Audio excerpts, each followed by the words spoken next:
em Atos capítulo número 3. Atos capítulo 3. Atos é o quinto livro do Novo Testamento. Você tem Mateus, Marcos, Lucas e João. Atos, depois vem Romanos. Capítulo 3. Pedro e João subiam juntos ao templo à hora da oração a nona. E era trazido um varão que desde o ventre de sua mãe era coxo, o qual todos os dias punham à porta do templo, chamada Formosa, para pedir esmola aos que entravam. Mas só o primeiro versículo que é para nós. O quê? Veja comigo. Pedro e João subiam juntos ao templo à hora da oração. Nós temos que ter essa hora de oração. A vida é muito agitada, muito corrida. E quando você nota, quando você começa a perceber, você passou dias, às vezes, sem orar. Dias sem falar com Deus. Não é maldade, você não está vivendo em pecado, não está fazendo nada errado, mas não está tendo comunhão com Deus, não está tendo uma vida com Deus como deveria estar. Isso não é bom. Por quê? Você vê que a pessoa que não ora é uma pessoa que desanima, que nas batalhas, é a pessoa que se deprime diante das adversidades. Vamos ver aqui um homem que orava. Vamos ver o Daniel, lembra? Daniel capítulo 6, versículo 10. Só fazendo um resumo rápido do Daniel. Daniel era um jovem ainda quando o seu país perdeu. Jerusalém foi tomada e os moradores foram levados ao cativeiro, entre eles Daniel. Daniel foi escolhido para servir no palácio de Nabucodonosor, que era rei da Babilônia. E ele poderia estar feliz, porque aí teria uma comida especial, uma bebida especial, mas ele não quis, porque havia alguma coisa ali que conferia a palavra de Deus. Ele colocou no coração não se contaminar. Isso foi muito bom para ele, porque fez ele crescer muito espiritualmente e veio ser uma grande bênção. Aí depois do Nabucodonosor, o seu descendente não segurou o trono, vieram medos e persas e tomaram o reino. E ali era o rei Dario, dirigente daquela região onde Daniel estava. E o Dario, então, viu que o Daniel tinha alguma coisa especial. Era um homem diferente, tinha um diferencial realmente. Ele pensava, Daniel era um dos 3 príncipes. Ele pensava constituir Daniel como um príncipe dos príncipes. Aí nasceu o quê? Dor de cotovelo, inveja, né? E eles estão pensando, não, nós temos que encontrar alguma coisa que vai denigrir a imagem desse Daniel, não é possível, uma coisa que tem que manchar a reputação dele. Eu falei que é mais ou menos na época de política, principalmente cargo executivo. O pessoal procura ver o passado do cara, se tiver coisa vai ser jogado no ventilador, não é? O opositor vai logo aparecer. Então, às vezes até criam histórias e tudo, mas se tem, vai aparecer. E eles tentaram, mas não encontraram. Eles não notaram, mas não é possível. Mas eles perceberam uma coisa, que o Daniel era um homem de oração. 3 vezes no dia, Daniel dobrava os joelhos e falava com Deus. Aí eles então armaram uma coisa para o Daniel. Foram no dia do rei. O rei, nós pensamos aqui, nós, presidentes e príncipes, mentira que Daniel não estava junto. Fizemos um decreto, queríamos a sua assinatura. Qual? Durante 30 dias, nenhum homem pode fazer nenhum pedido a nenhum outro homem, nem a nenhum Deus, a não ser a ti. E ele, mas por que isso? Ele disse, mas foi uma decisão nossa. Tá bom, assinou. Era uma armadilha. Aí eles foram ficar espiando Daniel. Daniel, então, continuou praticando o que ele fazia. Versículo 10 diz, Daniel, pois, quando soube que a escritura estava assinada, entrou em sua casa. Importante isso aqui. Ele, quer dizer, ele não era uma pessoa, vamos dizer, debochada ou... Não. Ele entrou na sua casa, havia janelas abertas, né, da banda de Jerusalém, que eles oravam voltados para Jerusalém, para onde estava o templo.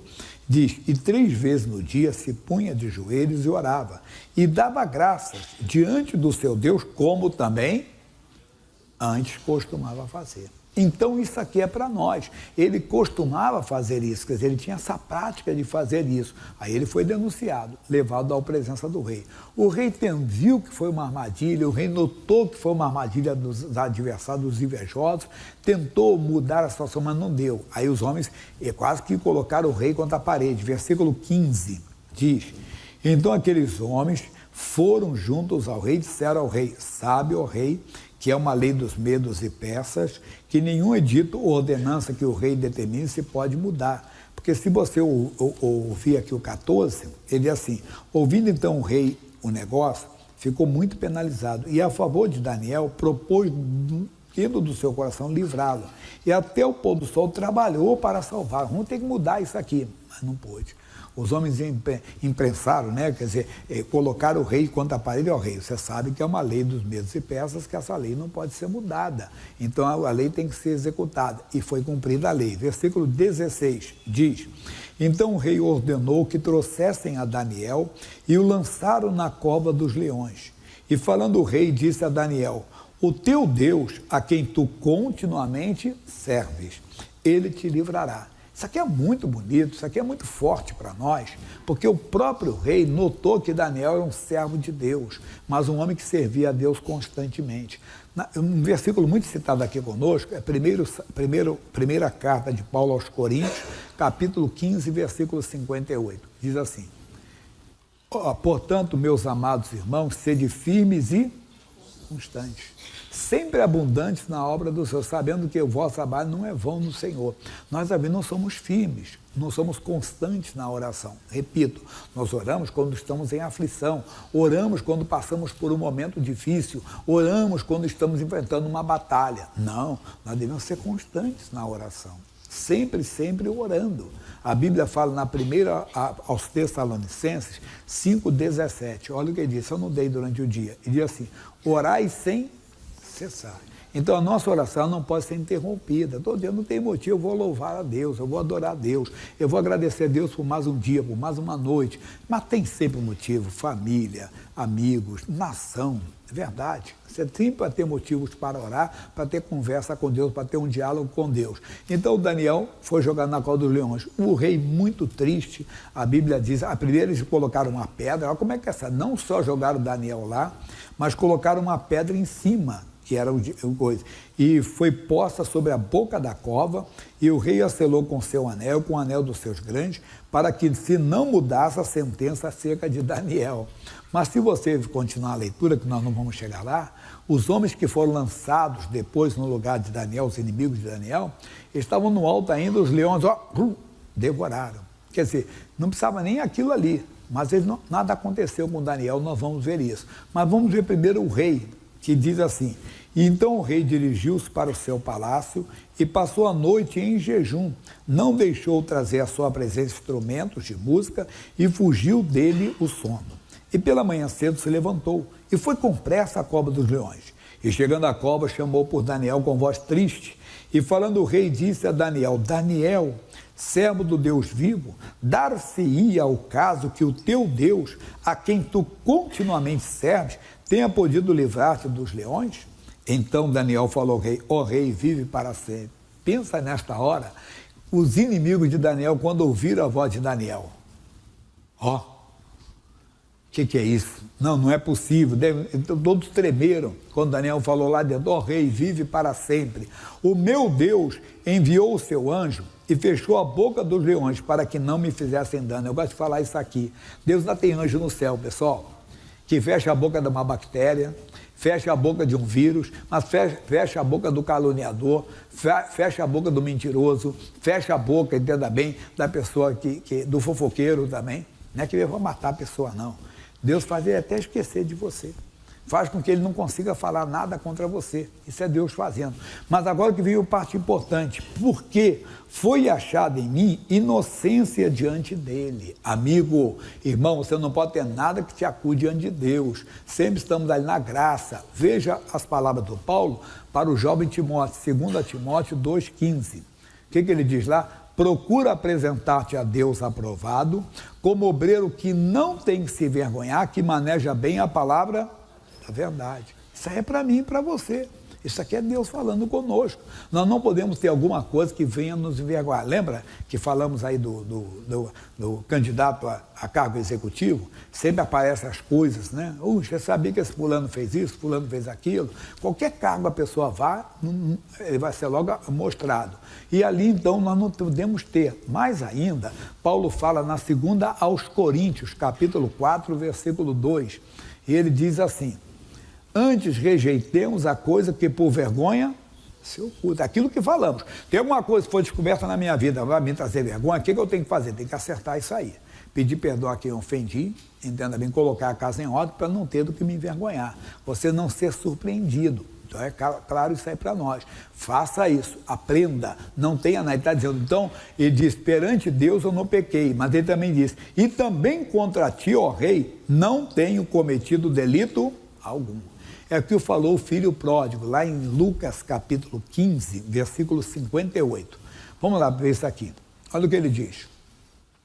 Lucas capítulo 15, eu leio o versículo, desculpa que ele não ia achar, não, versículo 18, 15 e 18, eu dei de dia, eu acho que ele não anotou lá. Lucas 15, 18. Levantar-me-ei, irei ter com meu pai, e dir-lhe-ei, pai, pequei contra o céu e perante... É aquilo que eu falo. Se eu mentir para você, não adianta eu pedir perdão para Deus, só tenho que pedir perdão para você. Eu vou te falar, olha, eu pequei contra Deus e perante você também. Então eu quero pedir perdão porque eu faltei com a verdade. Foi o que ele está falando. Eu não pequei nem contra Deus, ó rei, nem contra você. Aqui eu não estou querendo adivinhar nada, nem acrescentar nada da Bíblia. Mas como dizendo, ó rei, eu tenho esse costume de orar. Eu sempre honrei o meu Deus. E 3 vezes no dia eu sempre fiz isso, não foi maldade não. Quando eu soube, eu até entrei dentro da minha casa, fui lá, uma coisa oculta para ninguém ver, que eles estavam procurando motivo. Só estou mostrando aqui que o Daniel foi. E quando ele falou isso, por quê? Porque então, mas a nossa mensagem é aqui. Se você ora, você não treme no dia da adversidade. Jesus tinha o costume de orar? Tinha. Vamos para Lucas de novo, capítulo 5. Versículos 15 e 16. Lucas, capítulo 5, versículos 15 e 16. Deixa eu pegar aqui, eu vou pegar, cheguei no Lucas, vou chegar no capítulo 5, versículos 15 e 16. Diz, porém a sua fama se propagava ainda mais, e ajuntava-se muita gente para o ouvir, e para ser por ele curada das suas enfermidades. Vamos lá, pessoal? Porém, ele retirava para os desertos e ali, quer dizer, não deixava. Às vezes nós temos que entrar em oração. Quando às vezes as pessoas procuram até, começam a elogiar muito você. Ora, cuidado que o orgulho precede a queda. Pastor, então, tem que tomar cuidado do obreiro. Irmão, você é muito usado por Deus, você tem uma unção muito especial, você tem algo diferente. Amigo, é misericórdia de Deus. Acabou de falar com a pessoa, Jesus tem misericórdia, vai orar, vai buscar Deus. É muito importante manter comunhão. Jesus tinha esse costume, então, de orar. Sempre Jesus estava em oração. No capítulo que nós conhecemos mais, capítulo 22, versículo 39. Esse é mais conhecido. 22, 39. E saindo, foi como costumava para o Monte das Oliveiras. E também os seus discípulos o seguiram. Ele costumava fazer o que no Monte das Oliveiras? Orar. Nota uma coisa aqui, os discípulos o seguiram. Mas nem sempre quem segue a Jesus faz o que ele fazia. Quando chegou àquele lugar, disse-lhes, orai para que não entreis. Então, para que orar? Estamos andando com Jesus, está tudo bem. E eles não oraram. Jesus se apartou deles cerca de um tiro de pedra, 30 metros, que estudamos aqui. Aí Jesus orou a respeito do assunto da crucificação, ó Pai, não seja feita a minha vontade, mas a tua. Deu por encerrada, venceu a si mesmo e se levantou. Aí foi ter com os discípulos. Versículo 45. E levantando da oração, foi ter com seus discípulos, achou-os dormindo de tristeza. O que é dormir de tristeza? Estavam deprimidos, estavam abatidos. E muita gente está assim, irmão. Mas por quê? Eles não estavam preparados para ouvirem sobre a crucificação. É a pessoa que não ora. Quando vem uma luta, ele dorme de tristeza. O que é dormir de tristeza? Desanima. Ele se abate. Ele entra em depressão. Ele entra, sabe, uma tristeza profunda. Ou então fica revoltado, né? Fica nervosinho, coisa e tal. O que adianta ir na igreja? Não adianta nada. Isso é vontade de comunhão. Quando você está andando com Deus, é diferente. Veja o versículo 46, desculpe. Ele disse-lhes, por que estáis dormindo? Levantai-vos e orai para que não entreis em tentação. E eu aqui repito, já falei várias vezes, tantas vezes, os versículos 40 e 46. O 40, ele diz assim, e quando chegou àquele lugar, disse-lhes, orai para que não entreis em tentação. Notaram? Agora o 46. Diz, ele disse-lhe, por que estáis dormindo? Levantai-vos e orai para que não entreis em tentação. O irmãozinho está dizendo para nós a diferença, agora tem o verbo levantar ali, não tinha esse verbo. O que isso? Qual é a lição? O bom é que quando a luta chegue, você esteja de pé. Veja que eu estou repetindo para a igreja. Você vê um obreiro, vê um pastor, às vezes pede uma oração, irmão, ora por mim que meu avô está com câncer. E aí vê aquele pastor está com câncer. Aquele obreiro está com câncer. Mas qual é a diferença? Ele está de pé. De pé, repito, não é posição física, é posição espiritual. O bom é que quando a luta chega, quando ela aparece, você está de pé. Quer dizer, por isso que você não dorme de tristeza, você não entra em desespero. Não é que aquela pessoa não está passando por luta, não é porque aquela pessoa não está passando por adversidade, não, é que ela está de pé e por isso ela não se abate, ela não entra em desespero na luta, ela não perde a paz de maneira alguma. Olha o que o Pedro vai dizer para nós agora. 1 de Pedro, capítulo 5, versículos 8 e 9. Podemos chegar no 10. Ele diz assim: sede sóbrios, quer dizer, não fique fora de si. Já viu, cara, aquele cara não está muito sóbrio, não, que ele tomou uns negócios aí, que ele não está muito bem. Também tem a pessoa que não se veste sobriedade, né? Mas vou ficar nesse entendimento agora. Não fique fora de si. Sede sóbrios, vigiai. O diabo, vós, adversário, não se iluda, o diabo nunca vai ser amigo de ninguém. Não tem esse negócio, pode ter certeza disso. Anda ao derredor de vós, bramando como leão. Como? Ele não é leão, buscando a quem possa tragar. Então ele vai ver se mostra forte, se mostra, como eu falei, uma doença incurável, é um problema que parece que não tem solução. Pastor Jaime, parece ter um demônio muito forte na vida do meu marido, parece ter um demônio muito forte na vida do meu filho, parece ter um demônio... Não é um demônio muito forte, é você que não está legal com Deus. Quando você está, você assiste, você vê de maneira diferente, mas o nosso versículo hoje é o 9. Ao qual resistiu que firmes na fé, sabendo que as mesmas aflições se cumprem entre os vossos irmãos no mundo. Amigo, está aqui, irmãzinha. Quer dizer, lembra do obreiro, da obreira? Ele está com a mesma aflição, só que ele está firme na fé. Ele está resistindo. Não disse o Senhor por Tiago 4,7, quem não conhece? Sujeitai-vos, pois, a Deus, resisti ao diabo e ele... Quer dizer, fica com aquilo que Deus diz, resista ao que o diabo está mostrando, o que ele está trazendo, que ele vai fugir. Mas como é que você resiste? Firmes na fé, com aquilo que Deus falou para você. A fé vem por ouvir e ouvir pela palavra. Quer dizer, com aquilo que você aprendeu de Deus, com aquilo que você recebeu de Deus, você resiste. Se você não tiver a palavra, você não consegue resistir. A palavra que traz fé, e você não consegue resistir se não estiver firme na fé. Como é que eu consigo? Oração, ore. Vamos voltar à oração. Eu hoje ainda não entrei no assunto, que tem mais coisas, que ainda tem outra parte depois. Eu quero falar para vocês rápido aqui. É só que eu vou falar daqui. Cornélio. Quem era Cornélio? Um centurião romano, que nem era, entenda bem, seguidor ainda do Jeová, né? do Deus Todo-Poderoso. Mas ele sabia que o Deus de Israel era o Deus verdadeiro. E ele se dirigia àquele Deus sem o conhecê-lo. Aí fala uma coisa bonita. Atos, capítulo 10, diz assim: e havia em Cesareia um varão por nome Cornélio, centurião da corte chamada italiana. 2.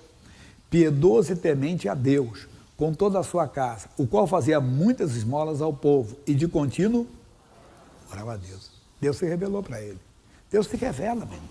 Pessoa que busca a Deus, que ora, Deus se revela para ela. Diz, você tem que ter isso. Esse homem que não conhecia, entenda, mas sabia que o Deus de Israel era verdadeiro, que aquele povo era oprimido, ele fazia esmolas para o povo, cuidava do povo, mas ele orava de contínuo a Deus, temente a Deus, ele orava sabendo que aquele Deus era verdadeiro. É o que temos que fazer. Nós precisamos de acordar a igreja para ir, de orar contínuo a Deus. Pessoa que ora, ela não é surpreendida, não quer dizer que você orando, que você buscando a Deus, você não vai ter lutas, você não perde a paz. Vamos voltar na Bíblia? Quem já esqueceu aqui de João 16:33, sem olhar para lá? Tenho-vos dito isso para que em mim tenhas paz no mundo, mas tem de bom ânimo, então não tem que desanimar, quer dizer, não tem que se abater na aflição, ela vai vir, ela vai aparecer. A aflição não é doença, é um problema com o filho. Lembra que eu falei? Obreira, ora por mim que meu filho é viciado em drogas. Assim, rapaz, se ela soubesse que o meu também, não, ela ora.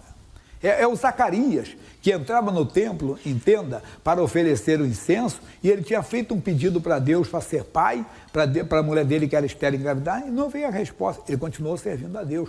Continue servindo a Deus.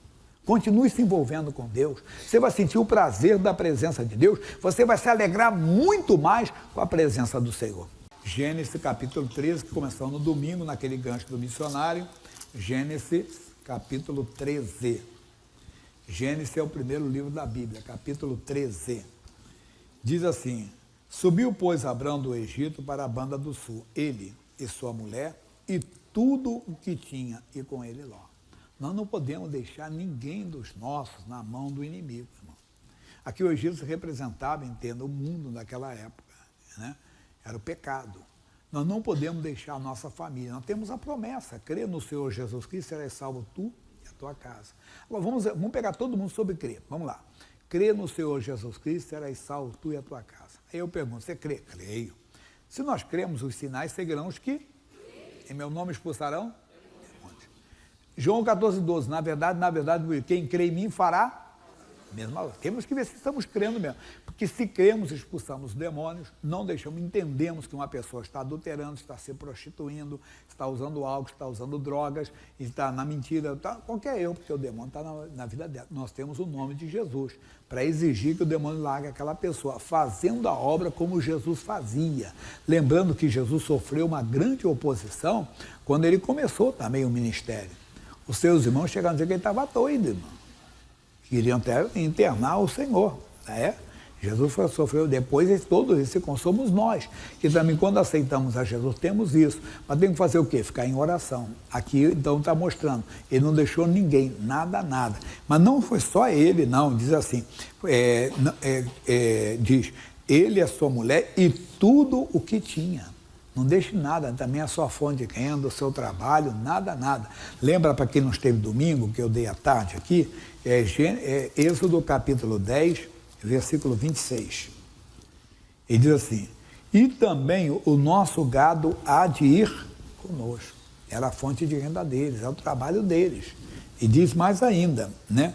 Nem sequer, olha o que ele vai dizer para aqui, ó, nem uma unha ficará. Quer dizer, não deixe nada. Lembrando as palavras de Paulo: não deis lugar ao diabo. Efésios 10, 27. Então não deixe nada seu, nenhuma pessoa da sua família nas mãos do inimigo. Tem que ser valente. Tem que ficar ali, ficando na oração, apresentando a Deus. Josué, no capítulo 2, esse aqui já vimos, mas eu quero trazer os detalhes hoje. Josué 2:9. Isso aqui é a mulher chamada Raabe. Ela teve uma visão tremenda da salvação para a sua família. Sabendo que todos iriam perecer, o mundo vai perecer. O que ela fez? Ela trouxe a família dela para dentro da casa dela, para a salvação, para a libertação da morte. Isso é figura para nós. A Bíblia diz que o mundo jaz no maligno. Se houver o arrebatamento hoje, as pessoas do mundo vão ficar, só os que estão em Cristo vão subir. Isso está incluindo a nossa família. Então nós não podemos deixar a nossa família no mundo. O que ela fez? Um apelo, capítulo 2, versículo 9. E disse aos homens: bem sei que o Senhor vos deu esta terra, e que o pavor de vós caiu sobre nós, e que todos os moradores da terra estão desmaiados diante de vós.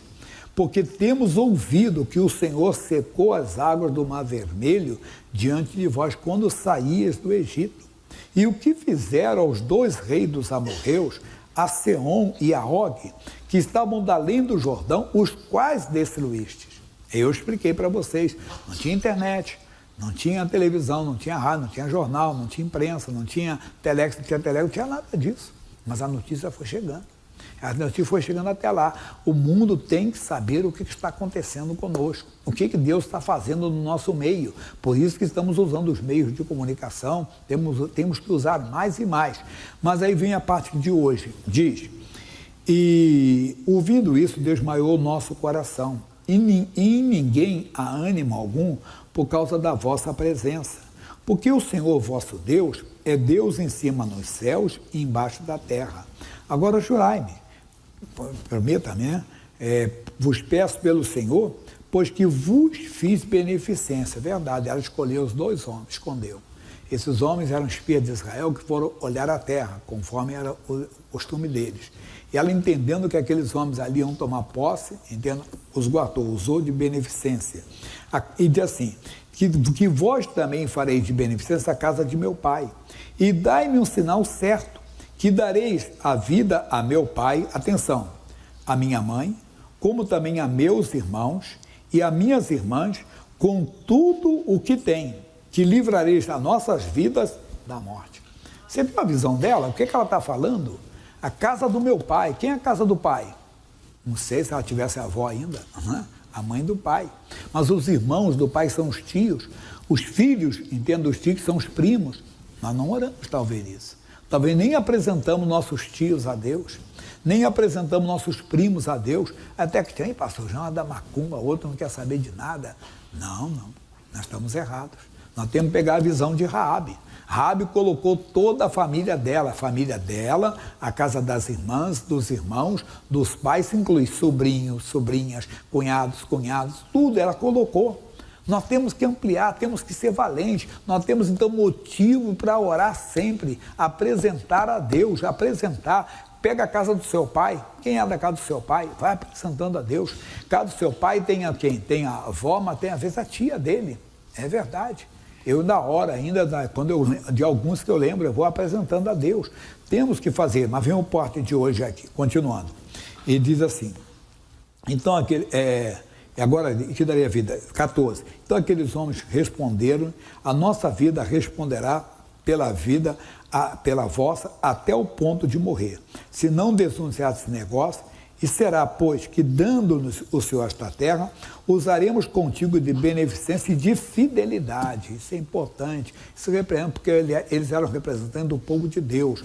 Deus é fiel, irmão. Se você pode ter certeza disso, confiar nele, acreditar nele, ele é fiel para cumprir a palavra dele. Ele chega a dizer, eu velo, eu tomo conta da minha palavra para a cumprir.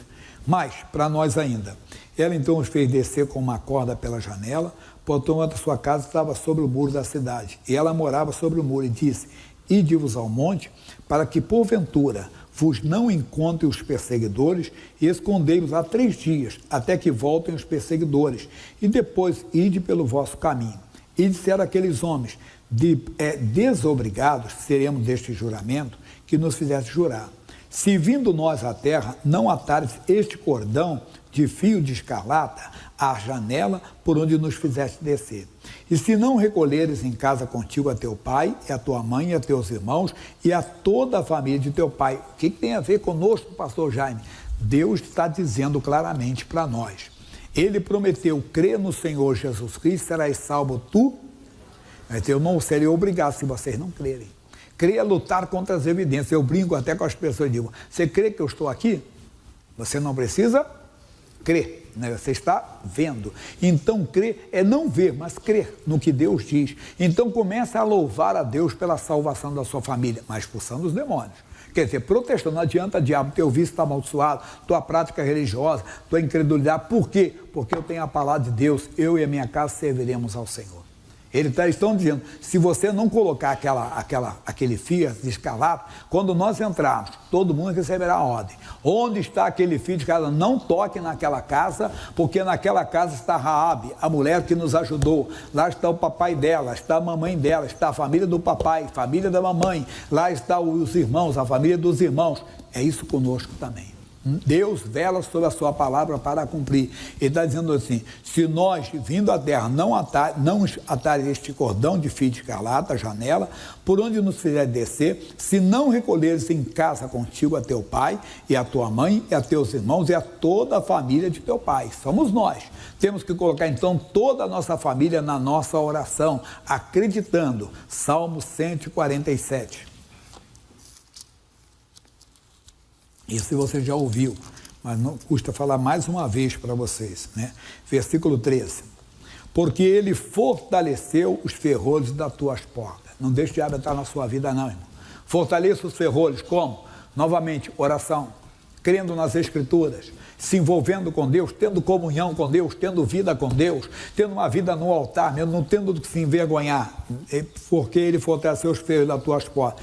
Abençoa os teus filhos dentro de ti. Abençoa a tua casa dentro de ti, abençoa toda a casa de Raabe dentro da casa dela. Deus vai abençoar toda a sua família dentro de você. Por isso você tem que fortalecer os ferrolhos, quer dizer, as trancas, e não dar lugar para o diabo. Desculpe a expressão, cheio de mimimi, qualquer coisinha, está magoado, está ferido. Não, alguém te feriu, Deus tem misericórdia, que essa pessoa se arrependa. Sede sóbrios, vigiai, o diabo é seu adversário. Ele não sabe que você não se droga, ele sabe que você não se prostitui. Eu estava falando isso hoje, que ele chega assim, rapaz, um amigo diz, trouxe uma pinga da boa para você. Você, amigo, estou fora, estou com Jesus agora. Mas lá do México é uma tequila. Deus abençoe, irmão. Eu não preciso, hoje eu estou com Jesus. Mas sem brigar com as pessoas, que tem gente que se torna muito agressiva. Uma pessoa fala uma coisa, está amarrado, Satanás. O sangue de Jesus tem poder com os olhos esbugalhados, né? Está amarrado. Não. Fala naturalmente. A pessoa oferece uma erva. Eu contei que eu falei negócio de pinga da boa. Aí tinha um pastor uruguai, já está na glória já, pastor Eli Turnes. E o Eli se tornou um amigo nosso, foi pastor nosso, ele é da fronteira, Ribeira com o Santana do Livramento. Então tem um sotaque bem gaúcho mesmo. E aí um dia ele ligou para mim, na época não tinha celular, telefone ainda, ele falou assim, Jaime, tem uma erva da boa para ti. Falei, tá bom, a Polícia Federal está me escutando, eu vou ser preso. Tem uma erva da boa. Eu joguei, explica que a erva é o chimarrão, né? Que hoje não, o tempo vai mudando, você vai mudando a alimentação. O chimarrão hoje eu já não tomo não, mas tem muito gaúcho que toma, nem sei se o pastor Mike toma, né? Aliás, o pastor Mike está vindo segunda-feira, 9, 14, 19, 30, e o homem tem oração forte, hein? Você vai gostar. Quem veio, gostou. Mas então ele falou sobre isso. Não. Você não vai aceitar. E não adianta trazer para você a erva da boa, a pinga da boa, ou trazer até uma pessoa bonita para você. Não, você é moço para o pecado. Mas ele sabe que você se magoa, se fere. Então ele traz essas coisas. Seja sóbrio. Vigiai. É o diabo que quer entrar na sua vida. Não dê lugar para ele. Fortaleça o quê? Os ferrolhos, as trancas, porque a sua família está sendo abençoada dentro de você. Se ele consegue colocar mágoa, ressentimento, entenda bem, ele vai enfraquecer você. E você não vai conseguir guardar a sua família. Guarde, seja valente, mais valente que o valente, que o Senhor é a tua força. Amém?